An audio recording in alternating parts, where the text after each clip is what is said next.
창세기 17장 1절에서 5절 말씀입니다.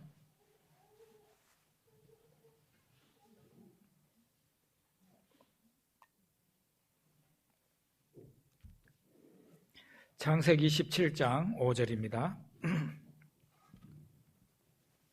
우리 같이 읽어보겠습니다.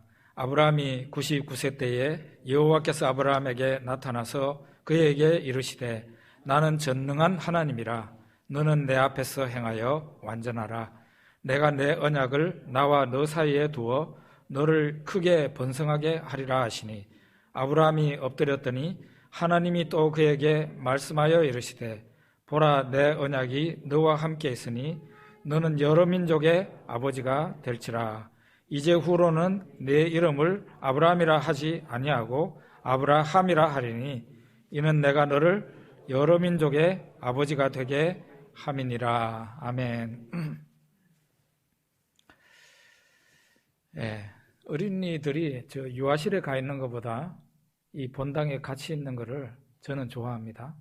되도록이면은 그렇게 할 수 있으면 좋겠어요. 유아실에 가면은 뭔가 마음이 해이해져서 거기에 있는 어른도 그렇고 아이들도 그렇고 하나님 말씀을 제대로 예배에 집중하기가 어려워요. 그래서 약간의 소리가 들려도 여러분 신경 쓰지 마시고 여러분 생각해 보십시오. 구약이나 신약이나 어린이들 다 젖먹이 아이들부터 함께 예배 드렸으니까 거기가 뭐 소시장하고 비슷하지 않았겠어요?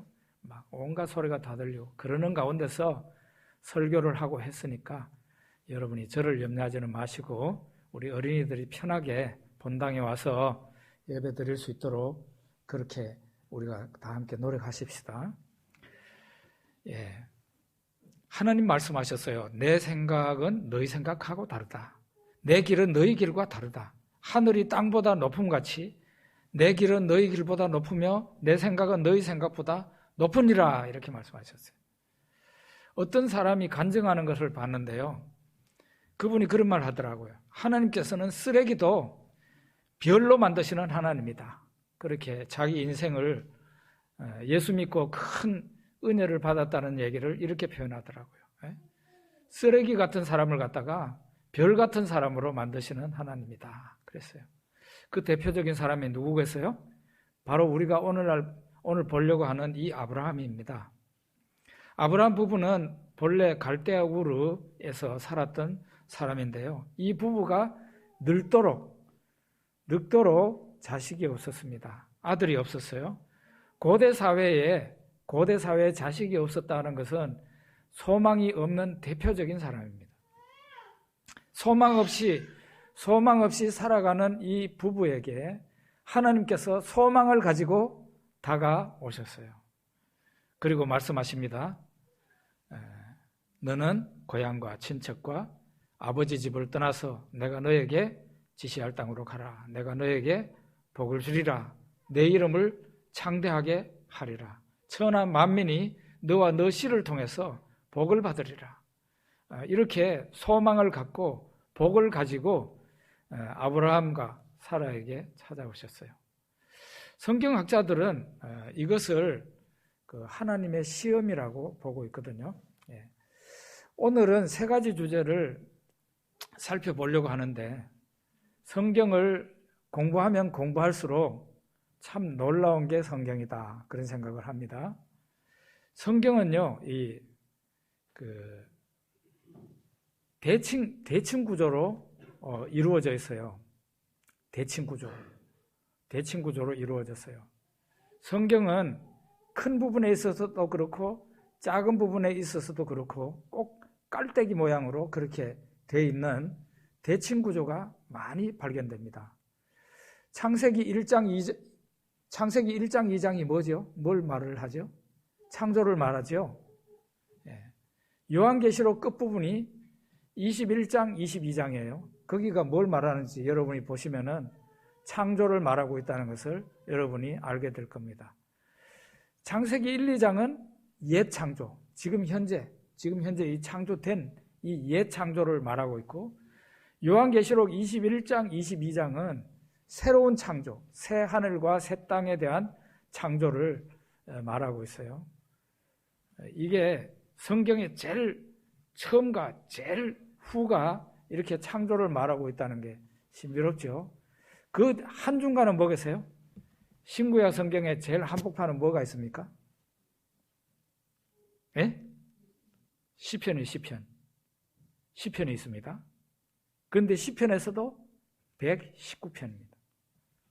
119편은 여호와의 율법을 지키는 것을 말을 하고 있어요. 그러니까 하나님의 옛 창조와 새 창조 사이에서 살고 있는 사람이 창조주 하나님의 말씀을 지키며 준행하는 것보다 더 복받을 일은 없다. 그것을 말하고 있는 겁니다.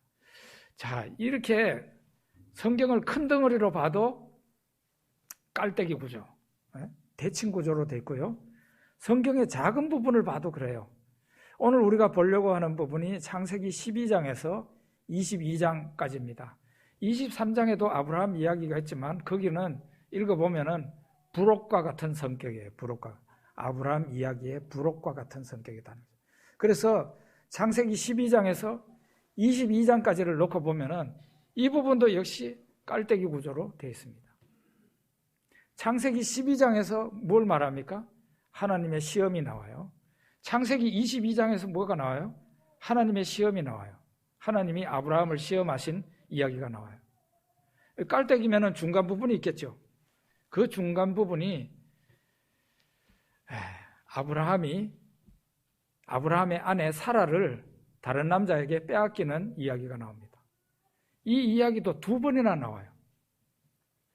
아브라함의 아내 사라가 한 번은 애굽 왕 바로한테 빼앗기고 한 번은 그랄 왕 아비멜렉에게 빼앗겨요.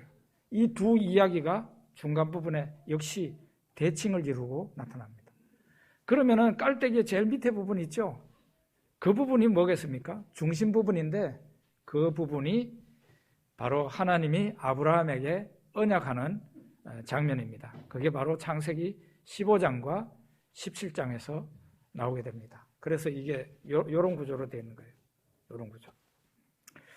자, 그러면 우리가 아브라함이 시험받는 이야기가 두 번 나오는데 그걸 먼저 한번 보도록 하겠습니다. 창세기 12장에요. 12장 1절 2절에 하나님이 아브라함에게 말씀하시죠. 너는 너의 고향과 친척과 아버지 집을 떠나 내가 너에게 보여줄 땅으로 가라. 내가 너로 큰 민족을 이루고 네게 복을 주어 내 이름을 창대하게 하리니 너는 복이 될지라.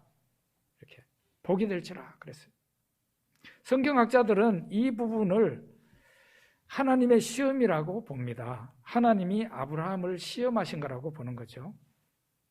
고향을 떠난다는 거, 내 친한 사람들을 떠난다는 거, 내 아버지 집을 떠난다는 것은 굉장한 지금까지 삶의 기반인데 그 삶의 기반을 버려두고 떠난다는 것은 굉장한 모험이죠.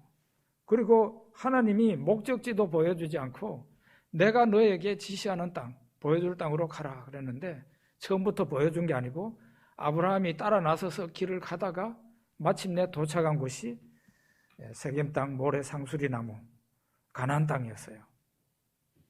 하나님이 갈 길을 보여주시지 않고 출발하라 그랬어요. 여러분에게 이런 시험이 온다면 그 시험에 합격할 수 있겠습니까? 당연히 합격해야 됩니다. 당연히. 저는 가끔 운전하다가 길을 운전하고 도로를 운전하고 가다가 제 앞에 큰 트럭에 실려가는 큰 소나무를 봅니다. 그 소나무가 보니까 막 몰골이 말이 아닌 거예요. 뿌리가 댕강 잘려가지고 뿌리가 거의 없다시피 한 상태로 그렇게 쌓여서 있고 나무에 가지도 아마 꽤 많았을 텐데 가지와 이파리도 대부분 다 잘려나간 큰 소나무인데 형편없는 몰골이 되어서 모습이 되어서 정말 불쌍한 모습이 되어서 나무에 실려가는 차에 실려가는 그런 소나무를 보게 된단 말이에요. 그 소나무를 보면서 실려가는 소나무를 보면서 참 마음이 굉장히 안타까운 생각이 들고 불쌍한 생각이 들면서 이런 생각을 해봅니다. 나무야 너는 도대체 지금 어디에서 살던 어느 산에서 살던 소나무인데 이렇게 뽑혀서 가는 거냐? 너 지금 실려가는 곳이 어디냐? 어떤 신축 아파트에 조경수로 가는 거냐? 아니면은 대도시 어느 로타리에 심겨질 나무로 가는 거냐?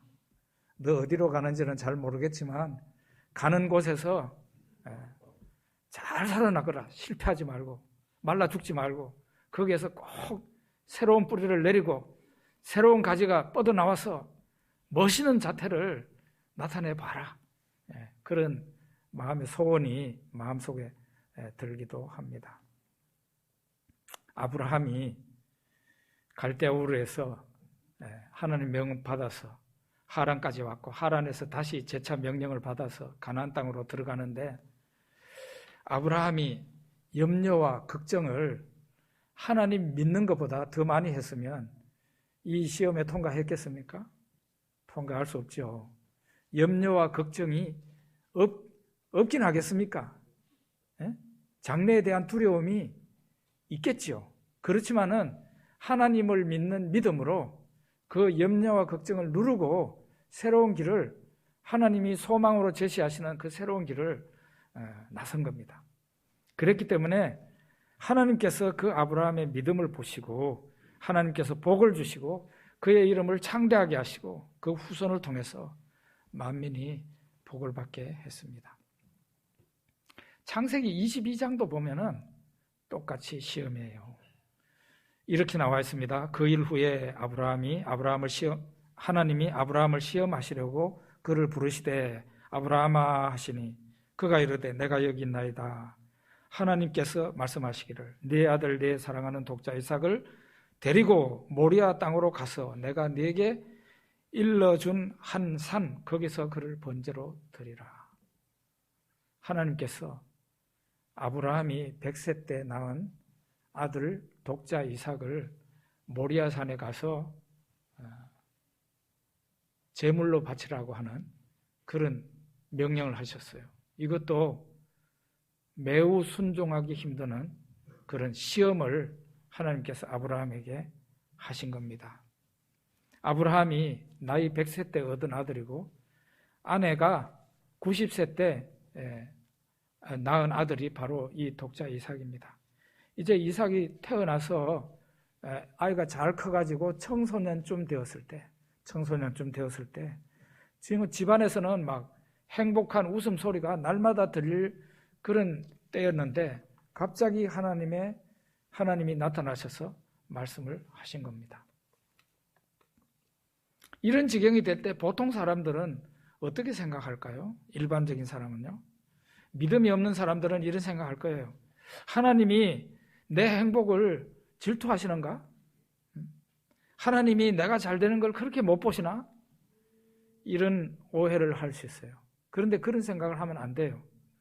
바로 이 부분이 시험이에요. 이 부분이.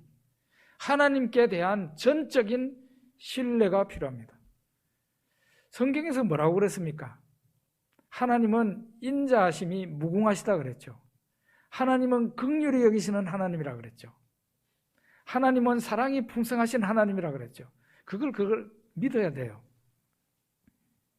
아브라함이 하나님을 좋으신 하나님, 확실하신 하나님, 인자하신 하나님이라는 것을 확실히 믿었기 때문에 아브라함은 그날 아침에 일찍 일어나서 종들과 이삭을 깨우고 모리아 산을 향해서 갔습니다. 3일길쯤 가니까 모리아 산 밑에 도착을 했죠. 그리고 산 위에 올라가 가지고 제단을 만들어 놓고 이제 자기 이삭을 제물로 드리려면 어떻게 해야 돼요?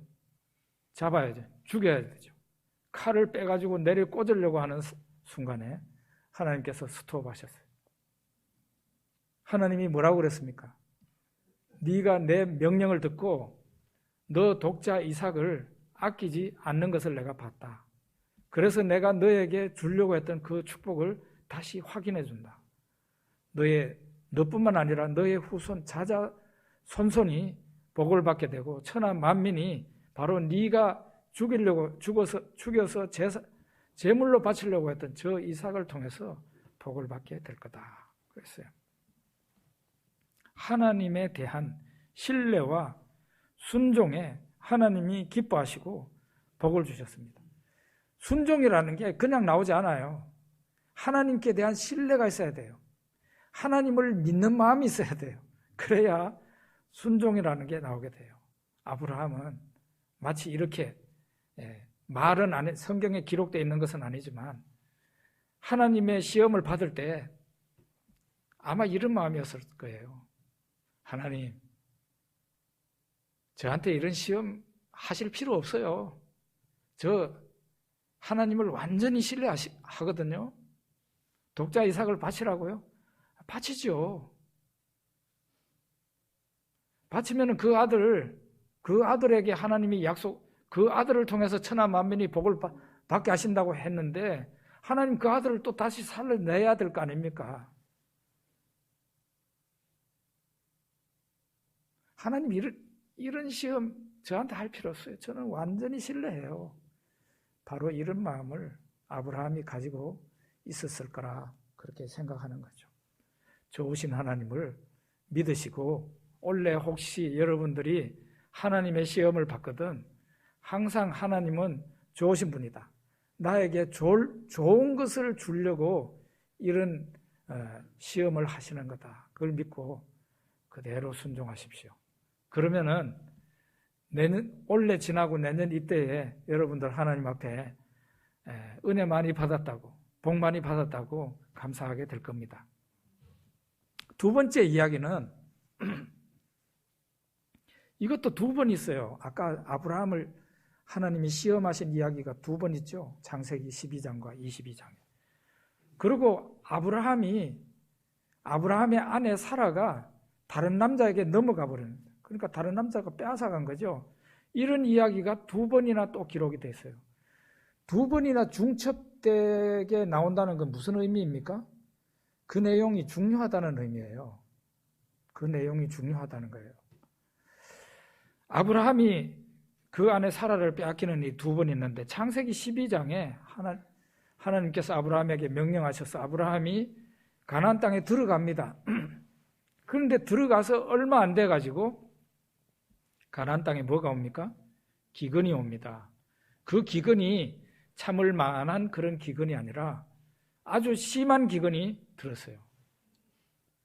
아브라함은 자기 아내도 있을 뿐만 아니라 그 당시에 조카도 있었고 또 식솔이 많아요. 양떼가 많으니까 식솔이 많아요. 이 많은 식솔을 책임지고 있는 사람이 아브라함이에요. 이제 기근이 드니까 풀이 없어지는 거예요. 그러니까 아브라함이 처음에는 믿음 좀 지켜보겠다고 그랬겠지요.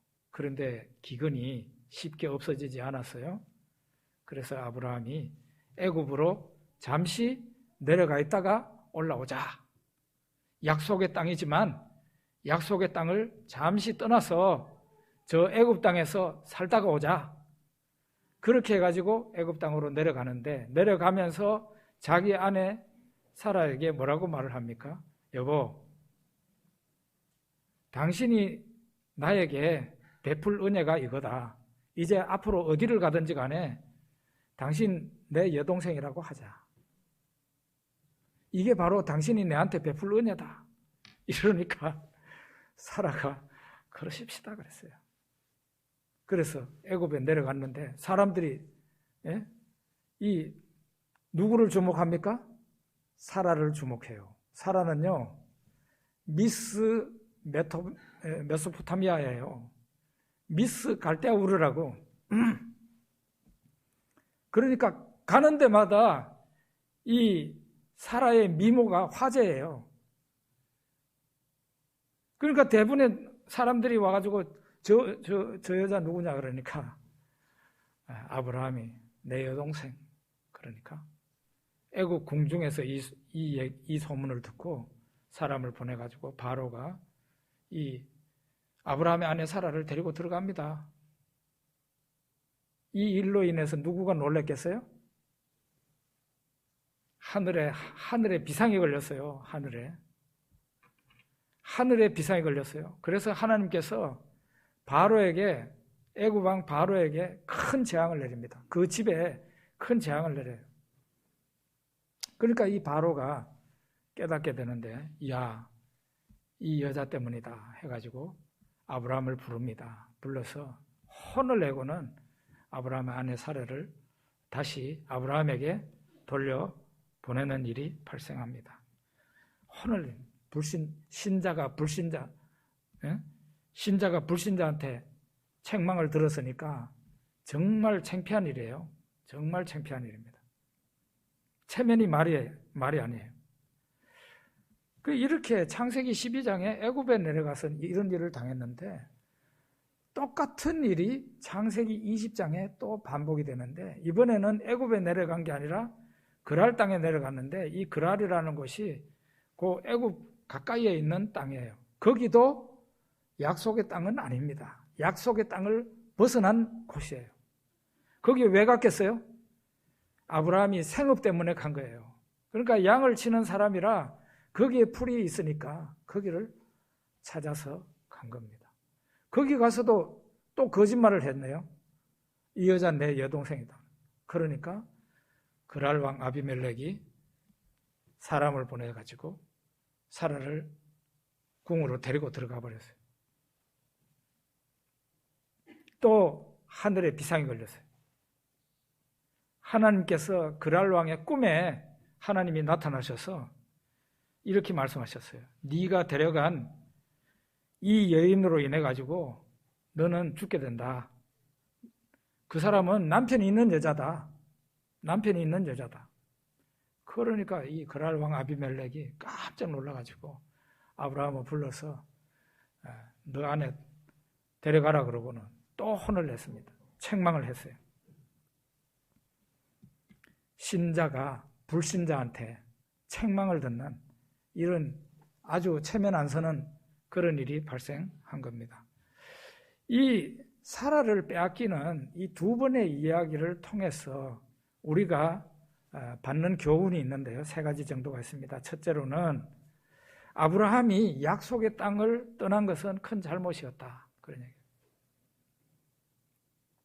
그렇다면 오늘날 우리에게 약속의 땅은 어디인가? 하나님의 축복이 머무는 땅이고 하나님이 떠나지 말라고 말씀하신 그 약속의 땅이에요. 여기를 떠나면 안 된다고 하는 곳이 약속의 땅이에요. 어디겠습니까? 여러분 나름대로 내가 생각할 때 약속의 땅은 여기인 것 같아라고 생각을 하는 부분이 있겠지만 저는 교회라고 생각을 했어요. 교회. 오늘날 우리가 몸담고 있는 교회다. 교회를 떠나서 아무 교회도 속하지 않고 지금 그래도 나는 예수 믿는 사람이다라고 살아가는 사람이 우리나라에 몇 명인지 아십니까? 어느 정도가 되는지 아십니까? 우리나라 개신교 신자가 대체로 900만 명 정도로 봅니다. 그런데 지금 300만 명 정도가 이렇게 가나안 교인이라 그럽니다. 어느 교회도 속하지 않는. 그분들이 왜 가나안 교인이 됐겠어요? 교회 안에서 부조리를 보고 못 볼 것을 봤기 때문에 그분들이 말하자면 시험에 들어서 그렇게 됐을 거라 생각을 합니다.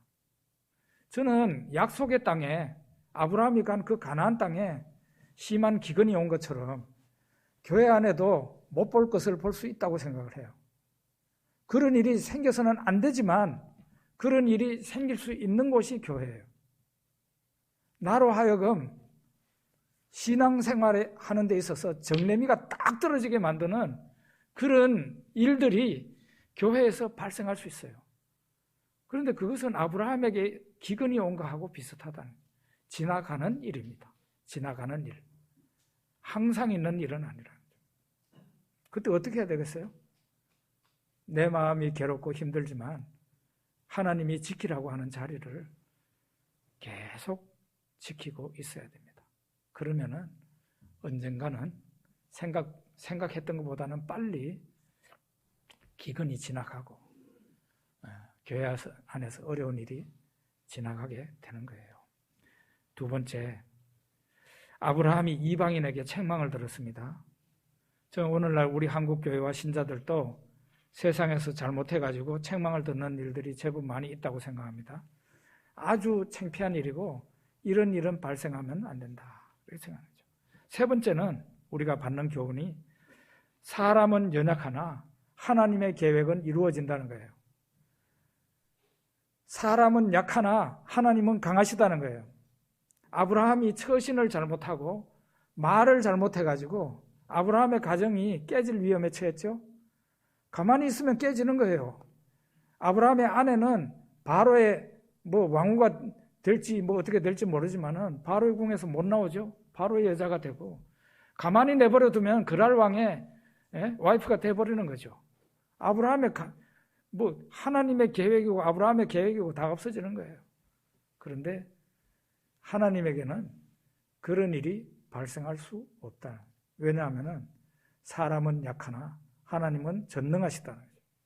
그래서 하나님이 개입하셔서 비상 개입하셔서 그 아브라함의 아내 사라가 다시 아브라함에게 돌아오게 하고 가정이 깨지지 않도록 하나님께서 역사하셨어요.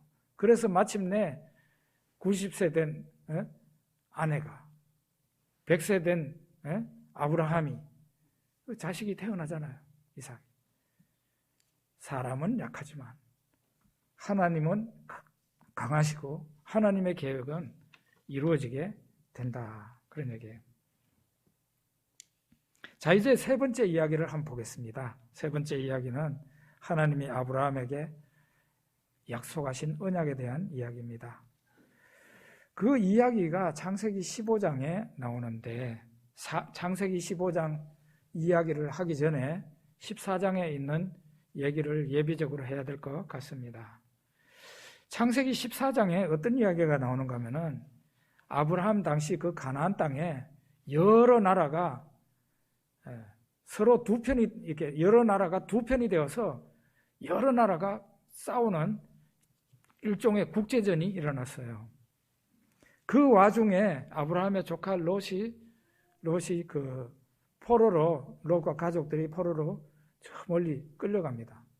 아브라함이 그 얘기를 듣고 아브라함의 집에 평소에 연습하고 훈련한 318명이 있었어요. 그 318명을 데리고 가가지고 저 멀리까지 가서 아주 승리했다고 그냥 자축하고 있는 군대를 멸적을 시키고 거기 포로로 붙잡혀 있는 롯과 그 가족을 구해가지고 돌아오게 됩니다.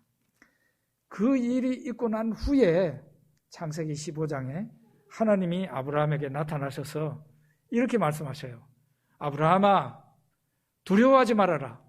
내가 너의 방패고 너의 지극히 큰 상급이니라. 그랬어요. 어울리지 않습니까? 그죠? 하나님이 아브라함의 방패가 되고 하나님이 아브라함에게 상급이 된다.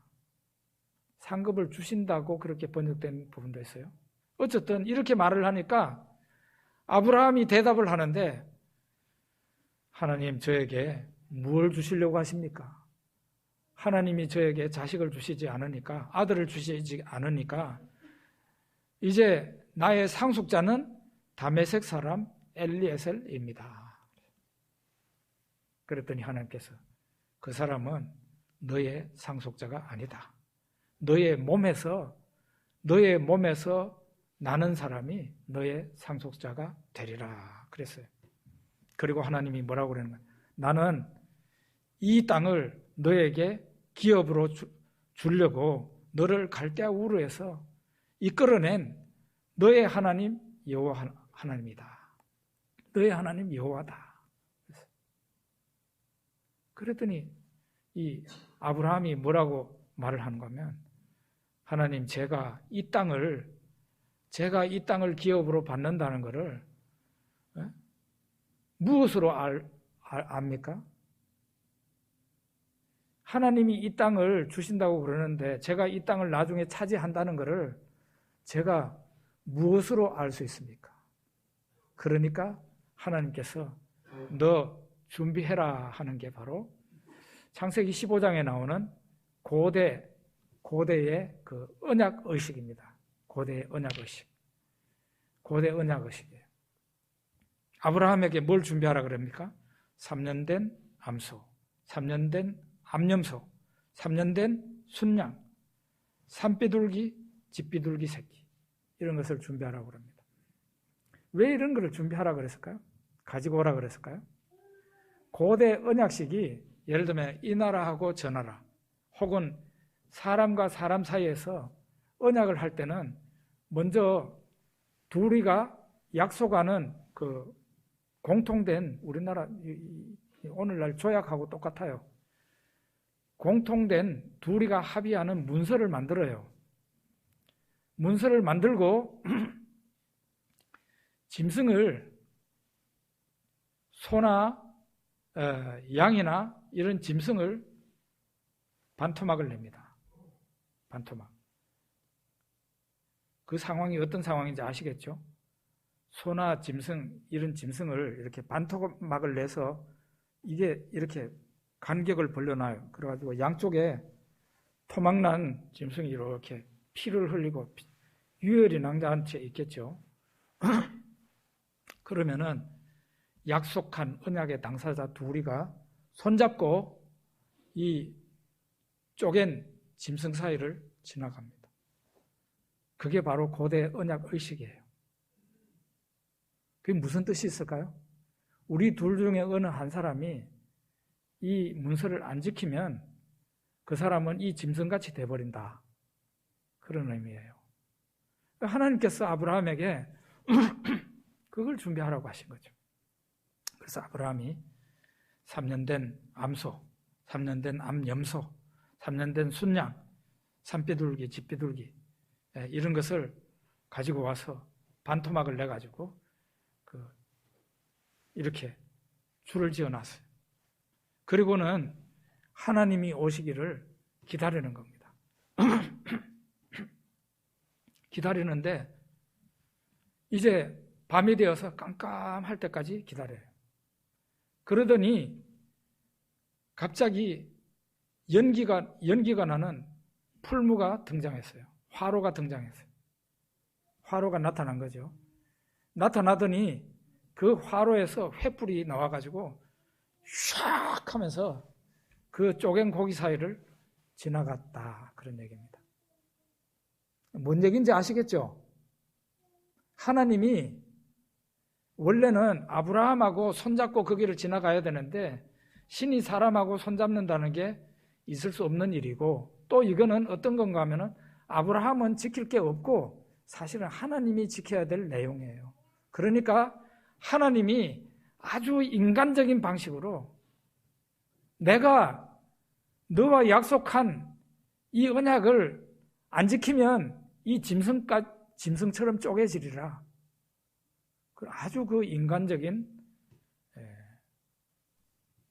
그런 것을 의식을 하면서 아브라함에게 내가 너에게 약속한 것은 지키게 된다. 그렇게 말씀합니다. 그런데 너 이후로 너의 후손이 이방 땅에 객이 되는데 400년 만에 돌아오게 될 것이다. 그렇게 하나님이 말씀하시죠. 그리고 이게 이제 한 번의 언약이고 또 한 번의 언약이 우리 아까 읽었던 그 본문은 창세기 17장에 있는 내용입니다. 17장에 있는 그 내용을 말하기 전에 먼저 16장에 있는 창세기 16장에 있는 얘기를 해야 될 것 같습니다. 무슨 얘기가 나오는가 하면 아브라함의 사라의 여종 하갈을 통해서 태어나는 이스마엘의 이야기입니다. 사라가 아브라함의 아내 사라가 이 하나님이 약속하신 아들을 기다리다가 이제 뭐 다메섹 출신의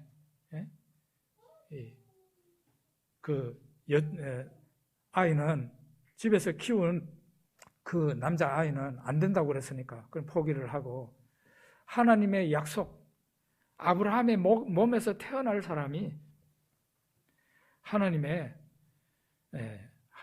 아브라함의 상속자가 된다고 그랬으니까 그 아들을 기다리다가 어느 날 사라가 조급증이 나서 자기 남편에게 이렇게 말을 합니다.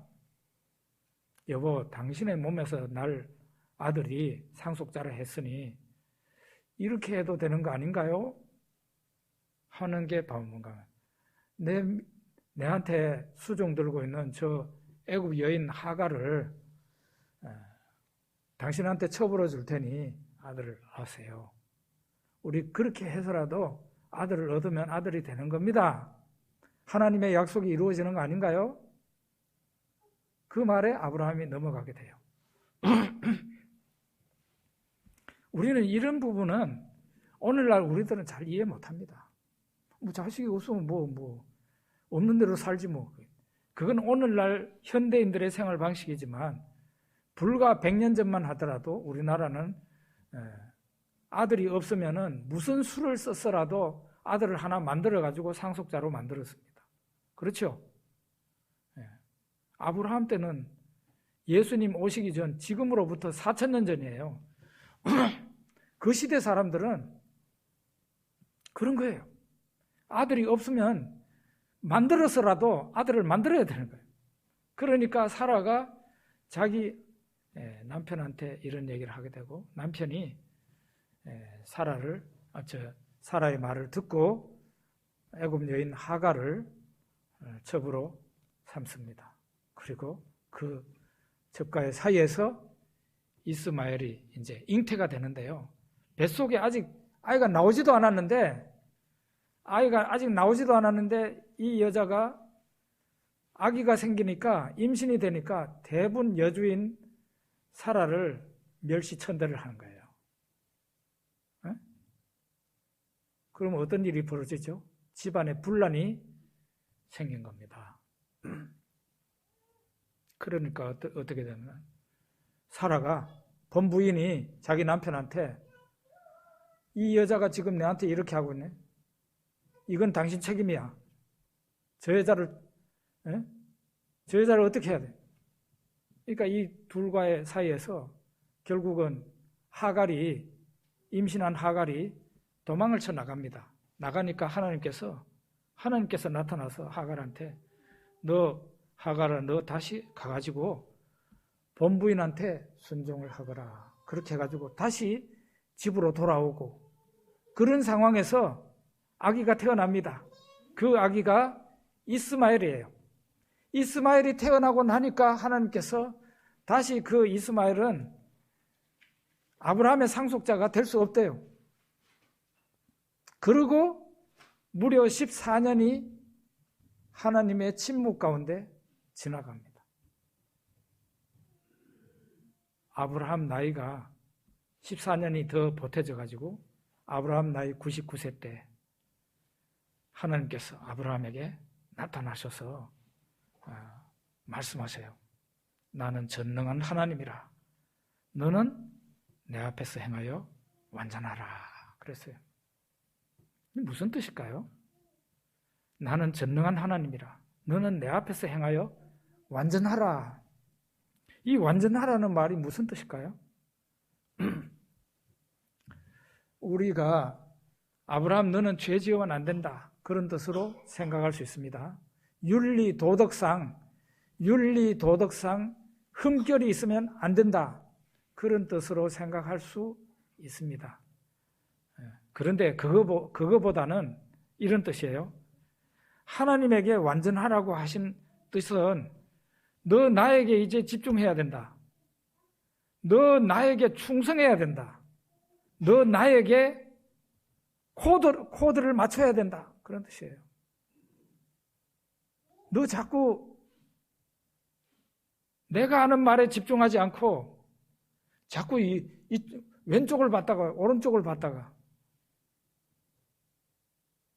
왜 다메섹 사람 종을 갖다가 상속자를 생각하지 않나? 그 다음에 첩을 삼아가지고 아들을 낳으려고 하지 않나? 이런 변칙적인 행동을 하지 말라는 겁니다. 이제 나에게 몰입하고 나에게 충성하고 나에게 코드를 맞춰라, 그런 뜻이에요. 그리고 하나님께서 아브라함 부부에게 이름을 바꾸게 됩니다. 지금까지는 아브라함이었지만 이제 아브라함이라고 하겠다. 많은 민족의 아버지라는 뜻이다. 그리고 너의 아내의 이름도 바꿔야 되겠다. 지금까지는 사레라고 했지만 이제 앞으로 사라라고 하겠다. 사라. 열국의 어머니, 많은 민족의 어머니라는 뜻이다. 그리고 여기에서 또 한 가지 말씀하신, 이제 1년 후가 되면 너의 아내 사라가 너에게 아들을 낳아주게 될 것이다. 그렇게 하겠다 그랬어요, 하나님. 너의 아내 사라가 너에게 아들을 낳아주게 하겠다. 아들을 낳으면은 이삭이라고, 너희가 내가 하는 말에 웃었으니까 웃음이라고, 이삭이라고 이름을 지어라. 그렇게 했어요. 그리고 아브라함 가족들에게 하나님께서 말씀하십니다. 하나님의 백성된 표시로 할례를 행하라. 그렇게 하셨어요. 15장과 17장의 내용이 하나님께서 아브라함에게 약속하신 언약을 말을 하고 있는 거예요. 주제가 동일해요. 이렇게 가만히 보면은 창세기 15장에서는 기업 아브라함이 받는 땅에 대해서 더 집중적으로 말을 하고, 창세기 17장에서는 상속자, 아브라함에게 어떤 사람이 상속자냐, 아브라함과 사라 사이에 태어날 아들이 상속자가 된다. 그 부분에 대해서 더 많이 이야기하고 있는 것이 조금 다를 뿐입니다. 자, 이렇게 보니까 창세기 12장에서 창세기 22장까지의 그 말씀이 완벽한 대칭을 이루고 있습니다. 창세기 12장에서 하나님이 아브라함을 시험했는데 22장에서 또 한 번 시험을 하셨어요. 중간쯤 부분에서 이 사라를 다른 남자에게 빼앗기는 일이 창세기 12장 후반 부분에 나오는데, 창세기 20장에서 또 사라를 그랄 왕 아비멜렉에게 뺏기게 됩니다. 이런 사건이 또 생기는 거예요. 그 다음에 더 좁혀져서 창세기 15장과 17장에서 하나님이 아브라함에게 약속하신 언약이 나오게 되는데요.